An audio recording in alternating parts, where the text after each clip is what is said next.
Types of gardening. There are so many types and forms of gardening that one can adopt. When you grow plants and ensure their good health and beauty aspects on a ground, it's the normal gardening we call it.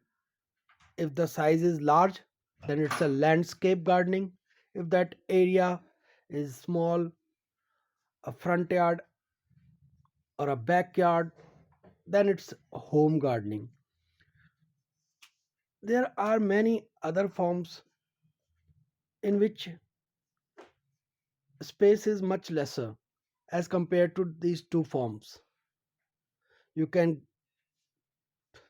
grow plants on terrace of your house, that's known as terrace gardening.